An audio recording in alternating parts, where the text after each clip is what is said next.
आज मुख्यमंत्री अशोक गहलोत हैदराबाद के दौरे पर रहेंगे। सीएम गहलोत आज मुंबई से हैदराबाद पहुंचेंगे। पीसीसी चीफ गोविंद सिंह डोटासरा भी आज हैदराबाद पहुंचेंगे। विस्तारित कांग्रेस वर्किंग कमेटी की बैठक में ये दोनों हिस्सा लेंगे। 17 और 18 सितंबर को हैदराबाद में सीडब्ल्यूसी की बैठक होनी है।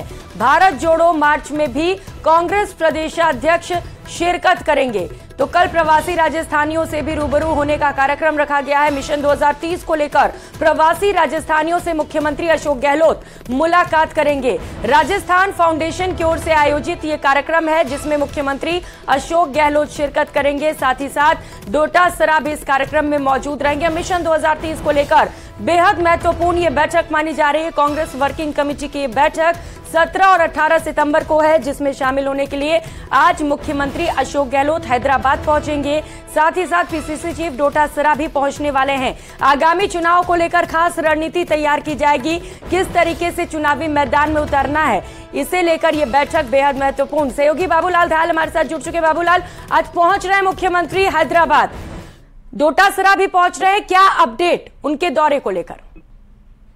मुख्यमंत्री अशोक गहलोत मुंबई से तो गोविंद डोटासरा जयपुर से हैदराबाद पहुंचते हैं। सीडब्ल्यूसी की बैठक है, बहुत ही महत्वपूर्ण है क्योंकि विधानसभाओं के चुनाव आ रहे हैं कई राज्यों के, और उसमें राजस्थान भी शामिल है। तो एक जीत की रणनीति बनाने के मकसद से कांग्रेस पार्टी आगे बढ़ना चाहती है। जो इश्यूज हैं, जो अभी बीजेपी के खिलाफ है देश में, उनको उठा करके और कांग्रेस के नेताओं में, कार्यकर्ताओं में और ग्रास रूट तक एक मैसेज कांग्रेस पार्टी देना चाहती है कि वो मुख्य भूमिका में हमेशा से रही है। भले ही कुछ राज्यों में उसकी सरकारें अब है, लेकिन कांग्रेस का जनाधार कहीं कम नहीं हुआ है। कांग्रेस के साथ आज भी माइनॉरिटी है, ओबीसी है, दूसरी जो जातियां हैं जिनको लेकर कांग्रेस हमेशा से आगे बढ़ती रही है। तो उन वर्गों को एहसास कराने के लिए, जो दलित हैं, पिछड़े हैं, वंचित हैं, तो उन तक एक मजबूत संदेश देने के मकसद से ये बड़ी बैठक होने जा रही है। और इसका संदेश सिर्फ विधानसभा चुनाव तक सीमित नहीं है, बल्कि वो लोकसभा का चुनाव होगा 2024 तक, उसको लेकर के भी काफी कुछ इसमें मंथन होगा। कैसे पार्टी जीते और किस तरह से जो चुनौतियां हैं पार्टी के सामने, उनसे वो पार पाए। तो वहां पर भारत जोड़ो मार्च भी होगा, बड़ी रैली भी होने जा रही है।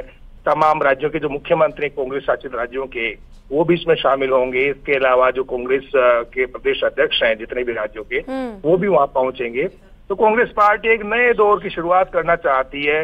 कर्नाटक और हिमाचल में जो जीत मिली है उसको वो आगे बढ़ाना चाहती है, ताकि जो विधानसभाओं के चुनाव में है उनमें तो उसे कामयाबी मिले ही, साथ ही लोकसभा चुनाव में एक पॉजिटिविटी के साथ में वो आगे बढ़े। तो बहुत ही सकारात्मक सोच के साथ में, तमाम गिले शिकवे भुलाते हुए, जो कमजोरियां उनको दूर करने की मकसद से पार्टी की बड़ी बैठक होने जा रही है, जिसमें इंडिया अलायंस को लेकर के भी चर्चाएं होंगी।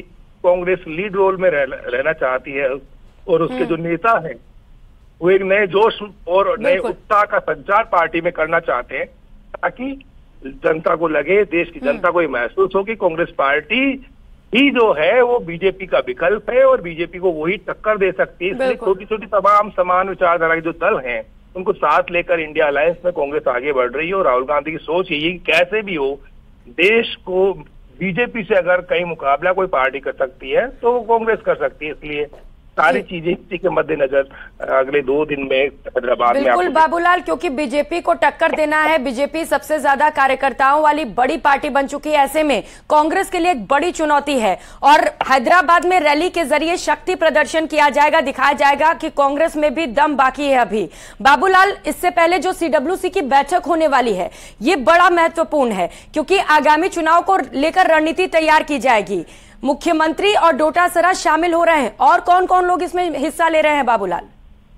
देखिए, सचिन पायलट भी इस बैठक में जा रहे हैं। इसके अलावा महेंद्र मालवीय जा रहे हैं, राजस्थान से मोहन प्रकाश है वो जा रहे हैं। तो जितने भी नेता हैं वो इसका हिस्सा होंगे। और जितेंद्र सिंह है वो हैं इस बैठक में। तो सीडब्ल्यूसी यानी कि कांग्रेस की वो कमेटी है जो सभी बड़े फैसले लेती है, और इस तरह से आज के हालात है देश में, उसे देखते हुए इसके ऊपर बड़ा जिम्मा है कि इनके पास में नियत क्या है, नीति क्या है, किस तरह से बीजेपी का मुकाबला कर सकते हैं। क्योंकि कांग्रेस को लेकर के धारणा यही है कि पीएम मोदी का मुकाबला करने की कुव्वत जो राहुल गांधी में नहीं है।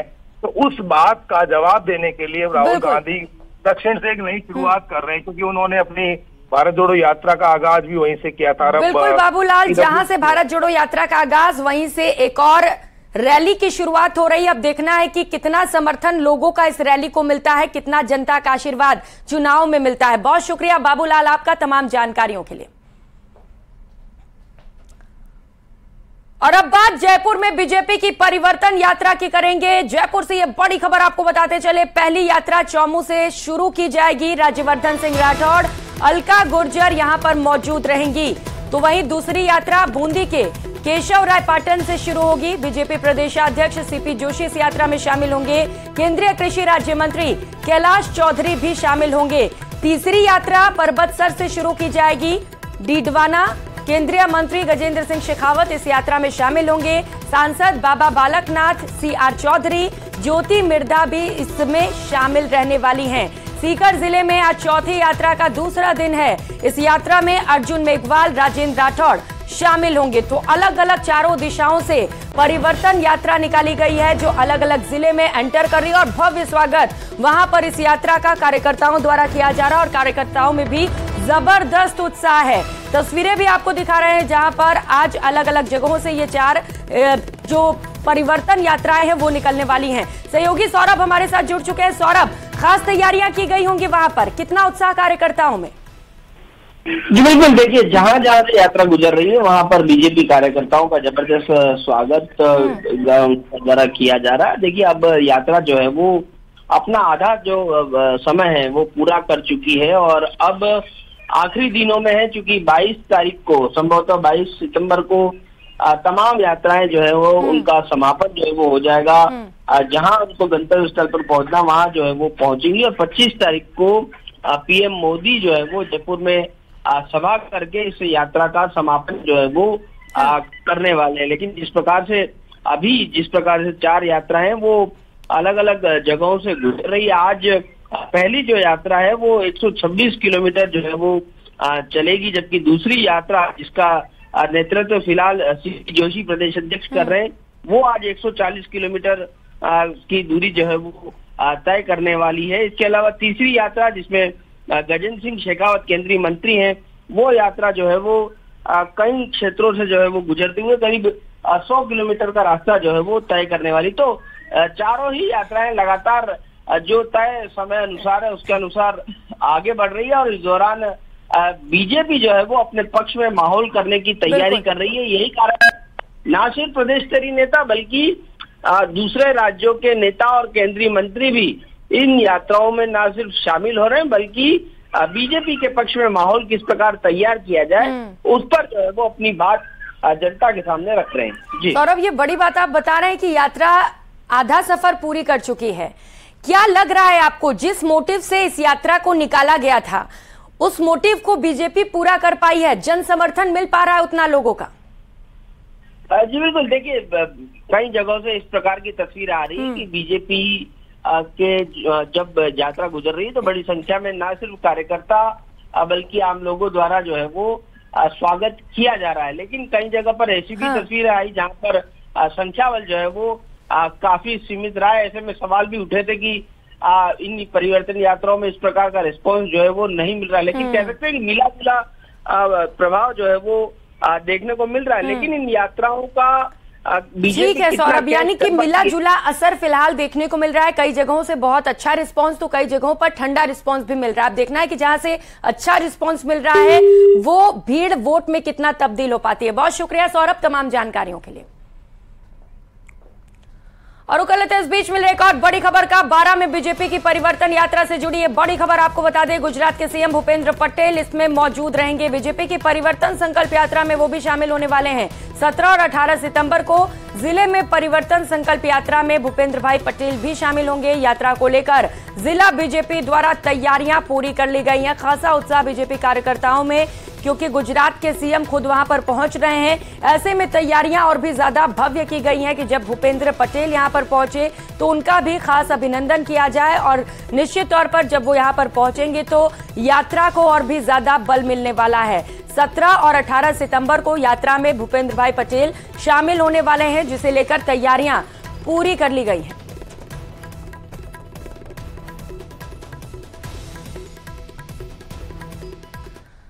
तो विधानसभा चुनाव बेहद नजदीक, ऐसे में तैयारियां दोनों ही पार्टी की ओर से की जा रही हैं। जहां एक ओर कांग्रेस की ओर से सीडब्ल्यूसी की बैठक होने वाली है, तो वहीं दूसरी ओर बीजेपी की ओर से भी यात्राएं निकाली जा रहे हैं। आगामी विधानसभा चुनाव से पहले उदयपुर में सभी समाजों को साधने के लिए सीएम अशोक गहलोत ने अपने प्रयास तेज कर दिए हैं। इसे लेकर मुख्यमंत्री गहलोत ने अनूठी पहल की है, जिससे जल्द ही उदयपुर जिला मुख्यालय पर सभी समाज के हॉस्टल और भवनों का निर्माण हो सकेगा। इसके लिए मुख्यमंत्री गहलोत के निर्देश पर एआईसीसी के सदस्य दिनेश खुड़निया ने विभिन्न समाजों और सामाजिक संगठनों के प्रतिनिधियों के साथ मुलाकात की, जहां उन्होंने यूआईटी में प्रतिनिधियों की ओर से समाज के लिए भवन के लिए रियायती दर पर भूमि आवंटन के लिए किए गए आवेदन के बारे में विस्तार से जानकारी ली। इस दौरान उन्होंने 30 से अधिक समाजों और सामाजिक संस्थाओं के प्रतिनिधियों से भी मुलाकात की।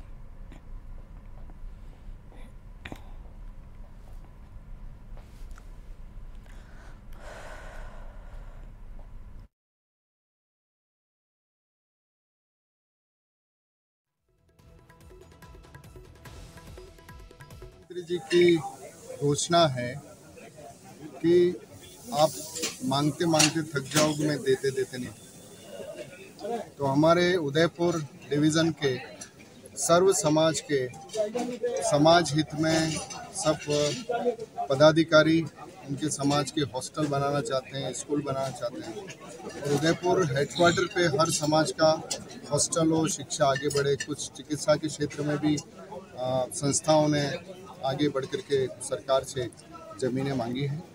उनके आवेदन काफ़ी लंबे समय से यूआईटी में, हाउसिंग बोर्ड में पड़े हुए थे। तो मुख्यमंत्री जी की इच्छा है कि सभी समाजों को रियायती दर पर भूमियों का आवंटन हो।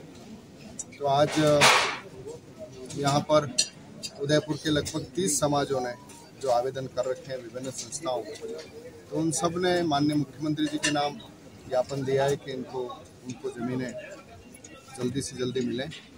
हम लोगों ने अध्यक्ष जी और सबने उन सब की बात को सुना है और इन्होंने जो विषय रखा है हमारे सामने, ये सब चीज़ें मैं मुख्यमंत्री जी के सामने जा कर के रखूँगा कि इन्होंने जो ज़मीनें सर्व समाज ने मांगी वो बिल्कुल न्यायिक हैं और इनका हक है और इनको मिलनी चाहिए। और हमें विश्वास है कि माननीय मुख्यमंत्री जी सभी समाजों का जिनको नॉर्म्स में आता है उनको निश्चित रूप से जमीनों का आवंटन करें।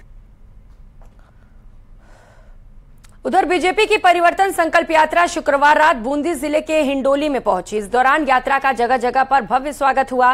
हिंडोली में आम सभा में केंद्रीय कृषि राज्य मंत्री कैलाश चौधरी और राष्ट्रीय मंत्री अलका गुर्जर समेत कई नेता शामिल हुए।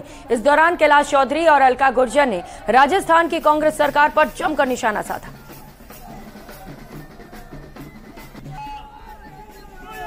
हमारे जिले के जिला अध्यक्ष श्रीधर जी राणा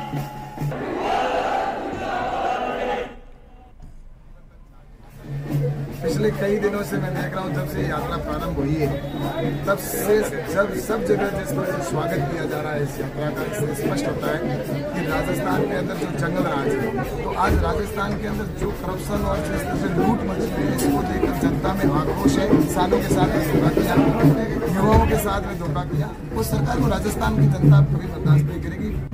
परिवर्तन यात्रा का आम जन भावना के अनुरूप है और भारतीय जनता पार्टी के कार्यकर्ता ही नहीं, आम जन संकल्पित है इस जन विरोधी, महिला विरोधी, युवा विरोधी, किसान विरोधी और भ्रष्टाचार में आकंठ डूबी हुई सरकार को हटाने के लिए, क्योंकि ये सरकार पहली बार हमने देखा कि तुष्टीकरण की राजनीति करने वाली सरकार है और सामाजिक विग्रह को ये पैदा कर रही है। बेवाद और संगठित अपराधों का हब बन चुका है।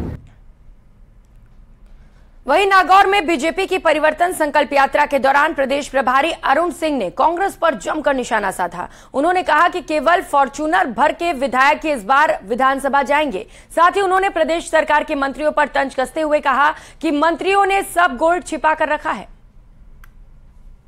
विधायक ने यह स्वीकार कर लिया।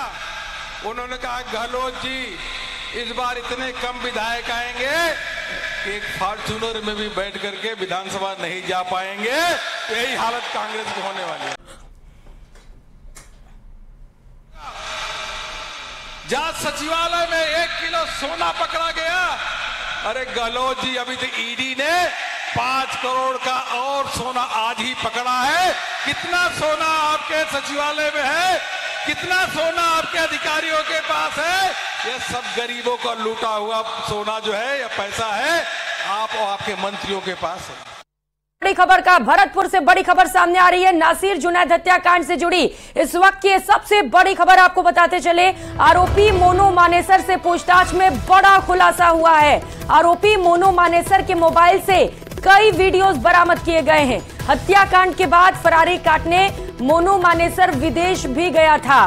बैंकॉक के कई वीडियोस बताए जा रहे हैं, हालांकि इसे लेकर कोई पुष्टि नहीं की गई है। हत्याकांड के बाद मोनू मानेसर लंबे समय से फरार चल रहा था और अब ऐसे में सवाल यह है कि आखिर मोनू मानेसर ने कहां पर फरारी काटी। इसी को लेकर तफ्तीश भी की जा रही है। तस्वीरें आपको दिखा रहे हैं बैंकॉक की, ये तस्वीरें बताई जा रही है। कहा जा रहा है कि फरारी काटने के दौरान मोनू मानेसर बैंकॉक भी गया था, जिसके कई वीडियोस और फोटोज लगातार सामने आ रहे हैं। हालांकि इसे लेकर अभी तक आधिकारिक पुष्टि नहीं की गई है। कोर्ट ने मोनू मानेसर को 15 दिन की न्यायिक अभिरक्षा में भेजा है और लगातार उससे पूछताछ की जा रही है और ये मानना है कि इस पूछताछ में कई और बड़े खुलासे भी हो सकते हैं। तो ये वीडियो भी आपको दिखा रहे हैं, बैंकॉक का ये वीडियो बताया जा रहा है जो मोनू मानेसर के मोबाइल से बरामद हुआ है। इससे लेकर भी तफ्तीश की जा रही है। अभी आधिकारिक पुष्टि नहीं की गई है कि ये वीडियो कहां का है, लेकिन इस हत्याकांड को अंजाम देने के बाद चूंकि मोनू मानेसर लंबे वक्त तक फरार रहा, ऐसे में ये सवाल उठ रहा है कि आखिर कहां पर मोनू मानेसर ने फरारी काटी। इसी को लेकर अब मोनू मानेसर का जो मोबाइल फोन है उसे खंगाला जा रहा है और जिसमें अब तक कई चौंकाने वाले खुलासे हुए हैं। बैंकॉक का ये वीडियो लग रहा है, हालांकि अभी इसे लेकर कोई पुष्टि नहीं की गई है। नासिर जुनैद हत्याकांड को लेकर इस वक्त की सबसे बड़ी खबर आपको बता रहे हैं, तस्वीरें आपको दिखा रहे हैं, वो वीडियो आपको दिखा रहे हैं जो मोनू मानेसर के मोबाइल से बरामद हुई है और माना जा रहा है कि बैंकॉक का ये वीडियो हो सकता है। हालांकि अभी इसे लेकर कोई भी पुष्टि नहीं की गई है। तो जांच लगातार जारी है। बैंकॉक में मोनू के अय्याशी का वीडियो सामने आया है। बार, कॉल गर्ल और समुद्र किनारे अय्याशी का ये वीडियो आप देख सकते हैं, जहां पर फरारी के दौरान मोनू मानेसर ने जमकर अय्याशी की है। अलग अलग जगहों पर उसने फरारी काटी और इस दौरान उसने जमकर अय्याशी की। हालांकि अब वो पुलिस की गिरफ्त में है और न्यायिक अभिरक्षा में कड़ाई से मोनू मानेसर से पूछताछ की जा रही है। उसके मोबाइल फोन्स भी लगातार खंगाले जा रहे हैं और दावा है कि इस फोन के जरिए कई और खुलासे हो सकते हैं, कई और लोगों के लिंक्स भी निकल सकते हैं जिन्होंने फरारी के दौरान मोनू मानेसर की मदद की थी। जिस तरीके से नासिर और जुनैद की हत्या की गई थी, जघन्य हत्याकांड, इसे लेकर लगातार मोनू मानेसर को गिरफ्तार करने के लिए पुलिस की ओर से तलाश भी जारी थी।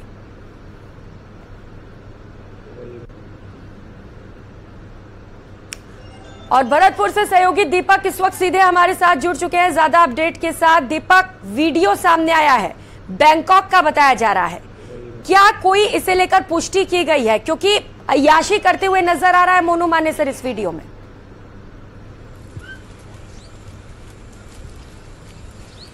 देखिए, बिल्कुल प्रियंका, ये जो वीडियो सामने आया है, हालांकि इसकी पुष्टि अभी नहीं की गई है, लेकिन बताया जा रहा है कि पुलिस पूछताछ में जब उसके मोबाइल को चेक किया गया तो ये जो वीडियो है वो सामने आए हैं और ये बैंकॉक के वीडियो बताए जा रहे हैं, जहां पर मोनू मानेसर फरारी काटने के लिए गया था। जब नासिर जुनैद हत्याकांड मामला सामने आया था, उसके बाद लगातार पुलिस उसकी तलाश कर रही थी, लेकिन वो फरारी काटने के लिए विदेश चला गया। अब जैसे ही उसको पुलिस ने गिरफ्तार किया, उससे पूछताछ की, उसके मोबाइल को चेक किया गया तो ये वीडियो जो है वो सामने आए हैं, जिसमें वो समुद्र किनारे घूमता हुआ नजर आ रहा है। साथ ही वो कई जगह के उसके फोटो हैं जहां वो पूरी मौज मस्ती जो है वो करते हुए नजर आ रहा है। अब इस पूरे मामले को लेकर के पुलिस जांच कर रही है। हालांकि 15 दिन की न्यायिक अभिरक्षा में मोनू मानेसर को भेजा गया है। हरियाणा से उसे पुलिस वांटेड उस पर लेकर के आई थी और कोर्ट से उसे गिरफ्तार किया था। वहां से लेकर के पूछताछ लगातार अब उससे की गई थी। 2 दिन का रिमांड मोनू मानेसर का लिया गया था। रिमांड के दौरान कड़ी पूछताछ उससे हुई थी तो सामने निकल करके ये आया था कि उसने लगातार जो कौन कौन लोग उसके संपर्क में थे वो चैट उसका सामने आया और कई ऐसे खुलासे हुए जिसको लेकर के पुलिस लगातार पूछताछ कर रही थी। पुलिस का कहना है कि इसमें और भी गिरफ्तारियां भी हो सकती हैं, क्योंकि बताया जा रहा है कि जो लॉरेंस बिश्नोई है, उसका भाई है अनमोल, उसके भी संपर्क में ये मोनू मानेसर था और लॉरेंस गैंग से ये जुड़ना चाहता था। इस तरह की जो बातें हैं वो सामने निकल करके आ रही हैं, लेकिन अभी तक इन बातों की पुष्टि कोई नहीं कर रहा है। पुलिस लगातार पूछताछ कर रही है, लेकिन पुलिस का कहना है कि पूछताछ के दौरान बड़े खुलासे हुए हैं। बड़े खुलासों में सबसे बड़ा जो खुलासा है वो लॉरेंस गैंग से जुड़ने का है, वो सामने आया है, और ये बैंकॉक घूमने का जो फरारी काटने का मामला है वो सामने आया है। हालांकि पुलिस पूरे मामले की अब जानकारी कर रही है, लेकिन प्रियंका इनकी पुष्टि जो है वो नहीं की जा रही है। मोनू मानेसर से 2 दिन का जो रिमांड लिया था, उस दौरान नासिर जुनैद हत्याकांड में पूछताछ की गई थी, तो उसने कहा था कि नासिर जुनैद हत्याकांड लगातार गौ तस्करी में ये संलिप्त थे। तो उसके बाद इन्होंने प्लानिंग बनाई थी, करीब 8 दिन पहले ही ये प्लानिंग बना ली गई थी, और कई लोग इसमें उसके साथ शामिल थे जिनको पुलिस ने गिरफ्तार भी किया था, लेकिन मोनू मानेसर पुलिस के हाथ नहीं लगाता। और उसका कारण यह था कि मोनू मानेसर इस हत्याकांड के बाद फरारी काटने के लिए विदेश भाग गया था। अब इसे विदेश पहुंचाने में किसने मदद की, विदेश जाकर के कहां ये रुका, इन सभी मामलों को लेकर के लगातार जो पुलिस है वो अब आगे की जांच कर रही है। और बिल्कुल दीपक, जांच जारी है, क्योंकि मोबाइल फोन से वीडियो भी मिला है जो कि फिलहाल बैंकॉक का बताया जा रहा है। हालांकि इसे लेकर पुष्टि नहीं की गई है, लेकिन आप बता रहे हैं कि कई और नाम सामने आए हैं जिन्होंने शायद मदद की है मोनू मानेसर की। अब पुलिस का कहना है कि जल्दी और गिरफ्तारियां भी होंगी। पूछताछ के लिए क्या इन्हें बुलाया जा सकता है, इसे लेकर कोई अपडेट है क्या आपके पास? देखिए, इस पूरे मामले को लेकर अपडेट बताएं तो जब मोनू मानेसर से पूछताछ की गई थी, 2 दिन का रिमांड लिया था, तो उस दौरान बड़े नामों का खुलासा उसमें हुआ है कि कौन कौन लोग शामिल थे, किस तरह से षड्यंत्र रचा गया था। और अभी फिलहाल पुलिस ने 120B का मुलजिम मोनू मानेसर को बनाया है। हत्या का जो षड्यंत्र रचा गया था उसमें मोनू शामिल था, ये बात जो है वो सामने निकल करके आई है। लेकिन पुलिस ने बड़ी गोपनीयता से पूछताछ की है मोनू मानेसर से। अभी कुछ अंश ही उसके जो है वो बाहर निकल करके आए हैं उस पूछताछ के। अभी पूरी तरह से जब पुलिस इस मामले का खुलासा करेगी, अन्य गिरफ्तारियां भी इसमें होंगी, जब खुलासा होगा कि क्या पूछताछ की गई थी और बड़े नाम कौन कौन से इसमें शामिल थे। लेकिन सबसे बड़ी बात यह है कि जब ये हत्याकांड हुआ था उसके बाद लगातार पुलिस मोनू मानेसर की गिरफ्तारी के प्रयास कर रही थी, लेकिन मोनू मानेसर उस समय विदेश भाग गया था। और विदेश भागने में उसकी किसने मदद की, किसने उसको विदेश पहुंचाया, दीपक किसने मदद की, ये तो सवाल है। उनसे तो पूछताछ की जाएगी, गिरफ्तारियां होंगी, लेकिन सवाल ये भी है क्योंकि हत्याकांड के बाद वो लंबे वक्त से फरार था। ऐसे में एक तो वीडियो सामने आया जिसे बैंकॉक का फिलहाल बताया जा रहा है, लेकिन सवाल ये भी है कि और कहां पर उसने फरारी काटी थी। क्या मोबाइल से कुछ और डॉक्यूमेंट्स ऐसे मिले हैं या कोई वीडियो फोटो जिससे ये पता चल सके कुछ और जगह जहां पर उसने फरारी काटी हो? देखिए, बिल्कुल प्रियंका, मोबाइल से बहुत सारे तथ्य जो है वो पुलिस को मिले हैं, लेकिन उजागर पुलिस ने उन तथ्यों को नहीं किया है। गोपनीयता के आधार पर उन तथ्यों के साथ जांच की जा रही है। पुलिस का कहना है कि ये इन्वेस्टिगेशन का पार्ट है, अगर इन्हें बाहर दिया जाता है तो अनुसंधान करने में बड़ी परेशानी होगी, इस तरह पुलिस का कहना है। तो उन्हें पूरी तरह से गोपनीय रखा गया है। अब आगे उसी के आधार पर आगे पूरे मामले की जांच की जा रही है। गोपालगढ़ थाना पुलिस के साथ साथ जो DSP है ब्रजेश ज्योति उपाध्याय, उनके साथ साथ भरतपुर SP मृदुल कछावा पूरे मामले की जांच कर रहे हैं और बड़ी मॉनिटरिंग के साथ इस पूरे मामले की जांच की जा रही है, क्योंकि ये बड़ा हाई प्रोफाइल मामला था। दोनों ही सरकारों के बीच इस मामले को लेकर के तनातनी हुई थी। राजस्थान सरकार और हरियाणा सरकार ने एक दूसरे पर आरोप लगाए थे, लेकिन अब मोनू मानेसर की गिरफ्तारी हुई है, उसके बाद कुछ नेता जो हैं वो वाहवाही भी लूट रहे हैं कि मोनू मानेसर की गिरफ्तारी हमने पुलिस पर प्रेशर बना करके कराई है। लेकिन पुलिस का कहना है कि हरियाणा पुलिस ने इसे गिरफ्तार किया था और ट्रांजिट डिमांड पर मोनू मानेसर को राजस्थान पुलिस लेकर के आई थी और उसके बाद कोर्ट में पेश किया गया था, जहां से 2 दिन का रिमांड लिया। उसके बाद फिर मोनू मानेसर को कामा कोर्ट में पेश करना था, लेकिन कामा कोर्ट में पेश नहीं किया गया क्योंकि सूचना थी इंटेलिजेंस रिपोर्ट के आधार पर कि मोनू मानेसर पर हमला हो सकता है। इसके कारण पुलिस के अधिकारियों ने न्यायालय में प्रार्थना पत्र लगाया कि मोनू मानेसर की BC के जरिए पेशी की जाए। उसके बाद पूरे मामले को देखते हुए BC के जरिए पेशी की गई, जहां से उसे 15 दिन की न्यायिक अभिरक्षा में भेजा गया है। 15 दिन बाद फिर से मोनू मानेसर की पेशी होगी और लगातार किस तरह से ये मामला जो है उसमें इन्वेस्टिगेशन पुलिस कर रही है, उसके आधार पर जो फैसला होगा वो सामने आएगा। जी बिल्कुल दीपक, 15 दिन बाद पेशी होगी, फिर देखना है कि क्या फैसला किया जाता है। लेकिन ये जो वीडियो सामने आया है दीपक, कहीं से भी जरा भी नहीं लग रहा है कि मोनू मानेसर कत्ल करने के बाद परेशान है या उसके अंदर जरा से भी गिल्ट है। बड़ा एंजॉय कर रहा है, अय्याशी करते हुए नजर आ रहा है वो।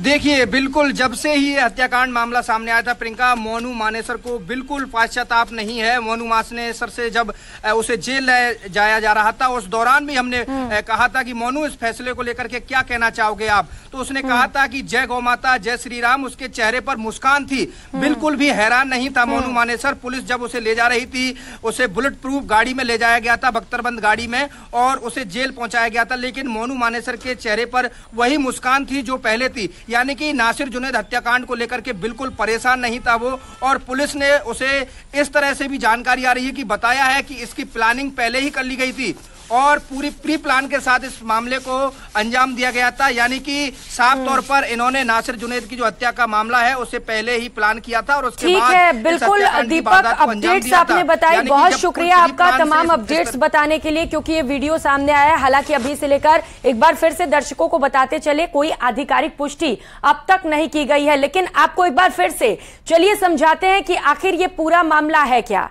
दरअसल भरतपुर में नासिर जुनैद हत्याकांड मामले में आरोपी मोनू मानेसर को लेकर बड़ी अपडेट आपको बता रहे हैं। मोनू मानेसर को वीसी के जरिए मजिस्ट्रेट के सामने पेश किया गया, जहां से उसे 15 दिन की जुडिशियल कस्टडी में भेज दिया गया। बता दें, इंटेलिजेंस की रिपोर्ट के आधार पर मोनू मानेसर पर हमला हो सकता था, इसलिए मथुरा गेट थाने से वीसी के जरिए ही कोर्ट में पेश किया गया। बताते चले कि आपको पूरा मामला आखिर है क्या। घाटमिका गांव के नासिर जुनैद का अपहरण हुआ था। 16 फरवरी को गोपालगढ़ थाने में मामला दर्ज किया गया। हरियाणा के भिवानी में दोनों के जले हुए शव मिले थे, गाड़ी के साथ दोनों के शव मिले। नासिर जुनैद के ये शव बताए गए जो जली अवस्था में थे। 17 फरवरी को एक आरोपी रिंकू सैनी को पकड़ा गया। रिंकू सैनी से पूछताछ में हत्याकांड का खुलासा हुआ। पुलिस ने सभी 8 आरोपियों के फोटो जारी किए थे। आरोपियों पर 10-10 हजार का इनाम घोषित किया गया था। 6 मई को आरोपी मोनू और गोगी को देहरादून से पकड़ा गया।